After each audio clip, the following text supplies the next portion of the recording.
1장 17절 말씀 공부하겠습니다. 그런즉 모든 대수가 아브라함부터 다윗까지 연례되어 다윗부터 바벨론으로 이거할 때까지 연례되어 바벨론으로 이거한 후부터 그리스도까지 연례되더라. 아멘. 연례되더라 라는 제목으로 말씀 전하겠습니다. 우리가 예수님의 생애를 함께 보고 있습니다. 마태복음 1장에는 예수님께서 어떤 조상들을 통하여 오셨는가 그 족보가 기록되어 있습니다. 예수님의 족보가 다른 복음서에도 있는데 어디 있습니까? 누가복음에 기록되어 있습니다. 그런데 누가복음에는 조금 다르죠. 거꾸로 거슬러 올라갑니다. 예수님으로부터 시작해서 아담까지의 족보가 자세히 기록되어 있습니다. 그런데 마태는 다르죠. 아브라함부터 시작해서 예수님까지입니다. 이것을 연례대 이렇게 14 이렇게 나누어서 기록하였습니다.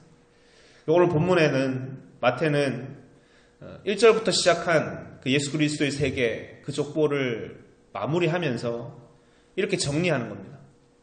연례되더라. 이렇게 세 번의 연례대 끝에 예수님께서 오셨다라고 그 족보를 해석하고 끝을 내는 겁니다. 이것이 무엇입니까? 우리가 지난 새벽 예배 때 봤는데 먼저는 이 족보 안에는 우리 한 개인의 역사일 뿐만 아니라 이것이 이스라엘의 영광과 순환의 역사라고 했습니다. 앞에 제일 먼저 있는 연례대까지는 아브라함부터 시작해서 다윗까지입니다. 아브라함에게 하나님께서 약속을 주시고 그 약속으로 시작한 그 계대가 점점 확장되어 다윗까지 이르러 정점에 이른 것입니다. 가장 큰 나라를 이루고 영광의 한때 다윗에게 주신 그 영광의 때를 맞이한 것입니다. 그리고 나서 그 다음 연례대는 어떤 때입니까? 그들이 계속해서 작아집니다. 이스라엘이 작아져서 나누어지고 그리고 심지어 이방 나라의 침략을 받아서 망하게 되어서 포로로 잡혀가게 됩니다. 이것이 바벨론으로 이거할 때라는 말입니다. 가장 큰 모욕을 당했을 때, 가장 이스라엘이 작아졌을 때, 그리고 그 다음 14대는 무엇입니까? 그렇게 죽어있던 이스라엘이 하나님께서 이스라엘 백성들을 끌어내셔서 이제 다시 높이 세우신다라는 것입니다. 약속과 환상과 계시를 주시고 꿈을 주십니다. 어떤 꿈이냐면, 어떤 약속이냐면 그것은 하나님 나라, 이스라엘 나라의 회복의 꿈입니다. 이 역사의 회복의 약속을 주실 겁니다. 그 대표적인 구절이 어디냐면 이사야서 55장입니다. 함께 보기 원합니다. 이사야서 55장 3절 말씀입니다.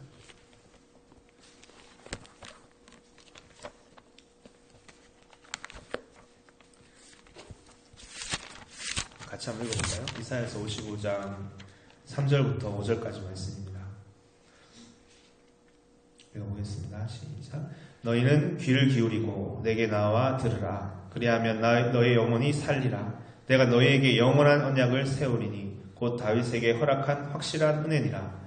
내가 그를 만민에게 증거로 세웠고 만민의 인도자와 명령자를 삼았었나니 내가 알지 못하는 나라를 부를 것이며 너를 알지 못하는 나라가 내게 달려올 것은 나 여호와 내 하나님 곧 이스라엘의 거룩한 자를 인함이니라. 내가 너를 영화롭게 하였느니라. 아멘. 하나님께서 이스라엘 백성을 영화롭게 하리라 하셨습니다. 이사야 예언자에게 주신 약속인데 이것은 누구에게 주셨던 약속이라고 얘기합니까? 다윗에게 주셨던, 다윗에게 허락한 확실한 은혜니라 라고 말씀하십니다. 하나님께서 다윗에게 주신 약속이 있었는데 그것은 여전히 유효하다라는 것입니다. 그것이 폐해진 것이 아니다. 비록 그들이 지금 몰리고 쫓기고 모욕을 당하고 포로로 쫓겨났다 할지라도 그 역사 가운데 있다 할지라도 그들을 다시 끄집어내셔서 그 약속을 통해서 높이 들어 세우신다라는 것입니다. 그것을 반드시 이루신다. 다윗에게 약속한 영원하신 언약이라. 수많은 구약의 예언들은 이 회복의 한날 그 약속을 노래합니다. 사무엘하 7장 15절을 보면요. 이것이 다윗에게 주신 약속인데요. 읽어보겠습니다. 내가 내 앞에서 패한 사울에게서 내 은총을 빼앗은 것 같이 그에게서는 빼앗지 아니하리라. 내 집과 내 나라가 내 앞에서 영원히 보존되고 내 위가 영원히 견고하리라 하셨다 하라. 이것이 다윗에게 주신 약속입니다. 너에게서 그것을 빼앗을 자가 없다. 하나님이 정하시면 반드시 하시고 반드시 이루신다. 내 집과 내 나라가 내 앞에서 영원히 보존되고 내 위가 영원히 견고하리라 하셨다 하리라. 이것이 다윗에게 주셨던 약속입니다. 마태는 이 족보를 기록하면서 아브라함과 다윗의 자손 예수 그리스도의 세계다라고 하면서 시작합니다. 영광과 치욕과 그리고 다시 그 영광으로 세우신다. 그림으로 표시하자면 열심히 올라갔다가 다시 내려갔다가 이제 올라가는데 그 정점에 계신 분이 바로 예수 그리스도시다라는 겁니다. 14대의 마지막 끝에 오신 분이 예수 그리스도시다. 이것을 증거하는 것입니다. 이 족보는 단순한 일반적인 역사적인 나열이 아닙니다. 마태는 복음 안에서 의미를 가진 그 나열, 배열을 하고 있는 것입니다. 이것은 그냥 누가 누굴 낳고 누가 누굴 낳고 누가 낳고 이렇게 보면 정말 따분하고 재미없고 왜 이런 기록을 이 복음서 제일 처음에 했는지 알지 못할 것입니다. 하지만 너무나 분명한 이유가 있는 것입니다. 어제 우리가 보았는데 이 족보는 이 거룩한 족보 안에 말할 수 없는 인간의 거짓과 죄악들, 싸우고 나누어지고 정죄하고 고통받는 모든 역사가 이 안에 다 들어가 있는데 주님은 이것을 다 품으시고 구원자 그리스도를 보내시고 그곳 가운데 오셨다는 것입니다. 인류의 모든 고통을 회복하시고 새롭게 하시는 예수 그리스도시다. 그럼 오늘은 어떤 의미가 있습니까? 오늘 말씀은 또 이 족보 안에 무엇을 볼 수 있냐면 결론부터 말하면 무엇이냐면 영광의 그리스도입니다. 예수님은 누구시냐? 다윗의 영광을 따라서 오신 예수시다. 다윗의 약속을 따라오신 예수 그리스도이심을 마태는 증거하고 있는 것입니다. 14 그 영광의 때도 있었지만 욕됨의 때도 있었다. 그리고 그 영광의 때를 재현하는 그 회복의 날에 그 마지막에 예수 그리스도께서 오신 것이다. 그 약속의 성취자로서의 그리스도를 증거하려고 하는 것이다. 왜 14로 나누었을까요? 777로 나눌 수도 있을 것이고 그냥 42로 이렇게 얘기할 수도 있을 텐데 왜 14대로 나누었습니까? 이스라엘 백성들이 쓰는 언어는 히브리어였는데 이들은 글자로 표시할 때 모음이 없었고 자음만 있었습니다. 그래서 유대인들은 또 숫자도 없었습니다. 우리가 지금 쓰고 있는 아라비아 숫자 1, 2, 3, 4, 5, 6 이런 숫자가 없었기 때문에 자기들의 언어 안에 이 숫자의 개념을 매치시켰습니다. 예를 들면 1에 해당하는 것은 A다. 2에 해당하는 것은 B다. A를 쓰면 1이다. 이런 의미로 매치시켰는데 다윗을 어떻게 표시하냐면 DVD로 표시했습니다. 모음이 없기 때문에 DVD입니다. 각각 히브리어에 해당하는 D는 네 번째에 해당하는 숫자입니다. 4에 해당합니다. V는 6에 해당하는 숫자입니다. 그래서 DVD는 합하면 뭐가 됩니까? 14가 되는 겁니다. 이 다윗 안에 들어가 있는 숫자의 의미입니다. 이 14대더라, 14라, 3번의 14대더라. 이 말은 의미가 무엇입니까? 이 다윗의 안에 있는 영광, 그 다윗에게 주셨던 그 폐하여지지 않았던 그 약속을 따라 그리스도 예수님은 그 성취자로 오셨다는 것을 증거하고 있는 것이다.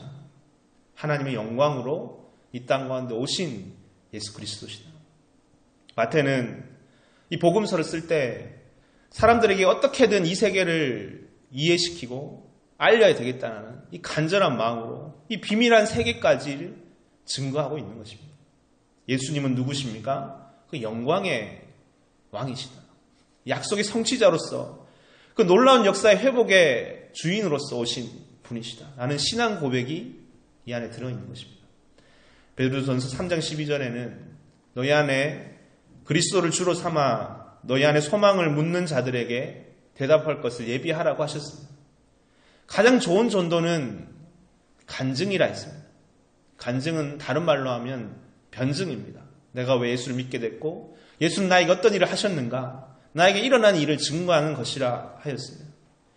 이렇게 우리가 나름대로의 신앙 고백을 가지고 증거를 한다고 했을 때 이 마태복음 1장을 우리 공부하면 얼마나 많이 도전을 받습니까? 정말 마태라는 사람은 이렇게 치밀하게, 이렇게 정교하게, 이렇게 철저하게 예수를 그 영광의 그리스도로 증거해내려고 몸부림 쳤는가? 오늘 이것을 하나 붙들고 묵상하면서 느끼고 기도하기 원합니다. 언제 기도하는데 우리 교회가 어떤 교회가 되어야 될까?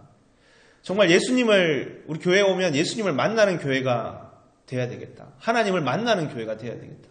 겉만 번드르르한 말만 하는 교회가 아니라 정말 교회에 오면 참된 증거가 있고 그래서 거울처럼 희미했던 예수님이 분명히 보여지고 많은 사람들에 둘러싸여서 가려져 있던 예수님이 정말 그 주님을 볼 수 있는 그런 주님을 보이게 하는 그런 교회가 되게 해야 되겠다.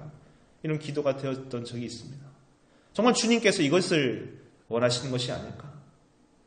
오늘 제목은 열례되더라. 이 안에 있는 이 깊이 있는 세계들을 우리 다시 보고 우리 안에도 이런 넘치는 증거, 이런 뜨거운 이 그리스도의 영광의 증거를 가지고 확신을 가지고 살아가는 여기 모인 저와 여러분 되시길 주의 이름 축원드립니다. 아멘. 같이 기도하시겠습니다. 사랑의 주님 감사드립니다. 주님께서 이 마태의 놀랍고 뜨겁고 치열한 증거를 통해서 우리 가운데 오신 분이심을 다시금 이 말씀을 읽으면서 알게 하시니 너무나 감사드립니다. 가려져 있고 들어도 듣지 못하고 보아도 보지 못한 이 시대에 정말 우리에게 보이신 그 영광의 주 예수 그리스도를 우리 또한 보게 하시고 증거할 수 있도록 주여 인도해 주시옵소서. 영광과 치욕의 역사 가운데 그 역사의 회복의 한때의 주인으로 오신 예수 그리스도임을 마태는 높이 증거하였습니다. 오늘 시대에도 예수님이 필요합니다. 예수의 증거가 필요합니다. 시대에 많은 이들이 좌절하고 절망하고 어디로 어떻게 가야 할지 모르는 이 시대에 그 모든 것을 회복에 폐하여지지 않은 다윗에게 허락한 확실한 은혜를 가지고 오신 예수 그리스도의 크신 세계를 다시 바라보게 하시고 그 영광의 한때를 함께 노래하며 즐거이 기뻐 부르는 우리들 다 되게 도와주시옵소서. 열례되더라. 이 귀한 세계들을 다시 붙들고 사는 우리 모두가 되기를 간절히 원하옵되 예수 그리스도의 이름으로 기도드렸습니다. 아멘. 다 함께 주기도문 하겠습니다. 하늘에 계신 우리 아버지여, 이름이 거룩히 여김을 받으시오며 나라 임하옵시오며 뜻이 하늘에서 이루어진 것 같이 땅에서 이루어지이다. 오늘날 우리에게 일용할 양식을 주옵시고 우리가 우리에게 죄 지은 자를 사하여 준 것 같이 우리 죄를 사하여 주옵시고 우리를 시험에 들게 하지 마옵시고 다만 악에서 구하옵소서. 대개 나라와 권세 영광이 아버지께 영원히 있사옵나이다. 아멘. 이제 우리가 함께 기도하겠습니다. 먼저는 주신 말씀처럼 우리에게 허락해 주신 그 예수 그리스도의 오심의 의미가 이 족보 안에 깊이 들어가 있는데 우리 또한 이 놀라운 증거를 마음으로 받고 또한 이렇게 높이 드러내며 증거하며 사는 우리들 다 되게 해달라고 간절히 기도하는 시간 되기 원합니다. 그리고 가지고 나오신 기도 제목과 교회 공동체를 기도하시다가 자유롭게 돌아가시면 됩니다. 함께 기도하시겠습니다.